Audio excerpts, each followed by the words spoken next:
Gimingaw kog li sa liki nga ginapalantaw sa ako kaniadto ni Karen. Nagitay mga kaagi di siya Sam nga wa nato damha nga handumon day nato inigdaggo na nato.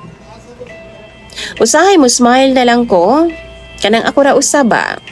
Labi na kung mahinumduman ako ang akong kaagi. Kauban ang akong babaeng kababata. Si Karen. Ako si Edward di siya Sam. Eddie kung tawgon sa akong mga kaila. 31 anyos ko karon, minyo na og dunay duha ka mga anak. Mason ko di siya Sam. Og na ako dinhi karon sa Jensen. Dinhi ko na assign. Baguhay lang ko nabalik dinhi. Kay sa laing lugar pod ko na assign di siya Sam dugay-dugay pod. Kay tuang man dito ang among mga milabayng projects. Akong asawa, mag-uban-uban pod kung asa ang among mga proyekto. Mo transfer po din taon og eskwela ang among mga anak. Di ko gwapo di siya Sam og di pod ko pangit. Pero napoy mahulog sa ako ang litag oy. Mao bitaw na ang rason nga nung wa na ko gisaligan sa akong asawa. Magkuyog-kuyog na gid na sila sa akong mga anak kay nasakpa naman ko niya sa una. Nga naay uyab-uyab nga taga-video okehan. Sa bata pa ko di siya Sam. Wa pa mi mag-ila sa akong asawa. Nga tawgon na lang nato sa pangalang Divina. Na ako'y mga kadula, mga silinga namo, daghan. Puros mi lalaki. Isa lang jud ka babay ang nasagol namo. Si Karen. Kini si Karen.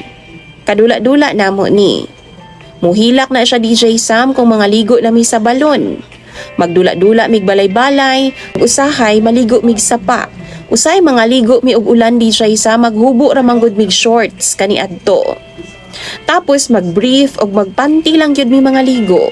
Kay wa may mali siya. Usahay maghubo pa gani tanan. Di parehas karon DJ Samba nga murag lain naman sila.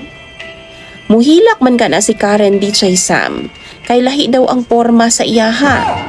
Tapos, ang amuang nga iya mga barkada o mga kaduwa, patoy-toy tapos iyaha buak daw.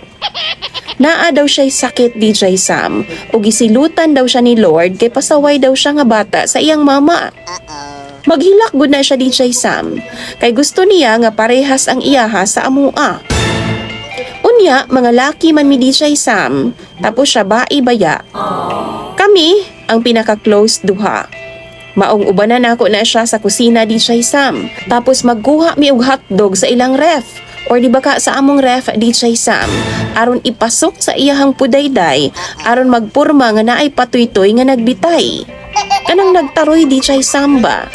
Mahapi na siya ana kay pare-parehas naman mi. Pero muhilak man pud na siya inig kataod-taod DJ Sam. Kay sakit lagi daw. Maong akong gibuhat no. Ako na lang ihigot sa iyang hawak ang hotdog o di ba ka talong DJ Sam. Aron magpurma na siyang patoy-toy sa iyang panty. Happy na siya ana DJ Sam samtang gaduwa mi. Kay magburot naman ang iyang panty DJ Sam pareha sa amua. Tapos proud na siya nga ibalita og ipakita sa amua nga iyang mga kadula nga parehas na daw mi. Naa na mi mga patoy-toy DJ Sam. Sa amua kaniadto no duwa ra na. Wa po'y mali siya gina DJ Sam og wa pod mi kahibaw nganong lahi siya og lahi pod ako Pero karon DJ Sam pag uli na ako sa Jensen, naatlan man, nga nabalik po siya gikan sa abroad. Single pa gihapon siya DJ Sam, kaso naa siya'y uyab ga naa sa Japan karon. Kabaw mo, nanumbalik ko dang ako mga alaala sa iyaha. Gina-imagine na nako DJ Sam. Ang iyang perming ginapakita sa ako sa una. Ako pa gani ang mupasok sa hotdog sa iyaha sa una DJ Sam. Kay aron lang magmukhang patoy-toy og di na siya malahi sa amua nga iyang mga kaduwa. Nagistoryahan ay mi DJ Sam. Kumustahanay, ana lang god. Casual lang kaayo ang iyang trato sa ako Pero ako, kagaksuno na kaay ko sa iyaha. Kakmago na kaay ko sa iyaha DJ Sam.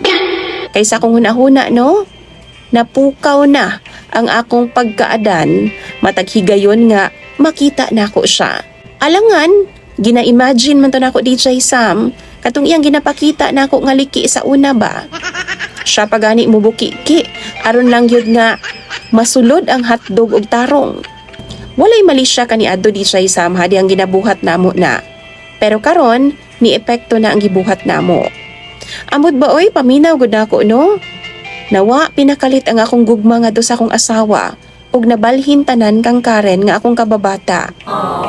Way minuto nga di nako siya huna-hunaon. Matagabi magdamgo na ko niya.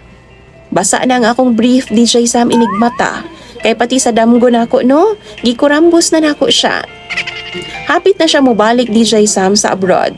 Og ingon sa naagyo nagtulak nako nga isulti nako sa iya nga akong gibati. Bahala na, bago pa siya magpalayo na pod sa ako DJ Sam, tanaw ninyo? Isulti ba nako ni Karen ang akong gibati? Kagawaso na jud kaayo DJ Sam. Ug ingon sa mabuang ko kung di nako ni mahatagan og katumanan. Tambagi daw ko ninyo sa comment section. Kay ako ng pambasahon. Imong sender DJ Sam ug follower, Eddie.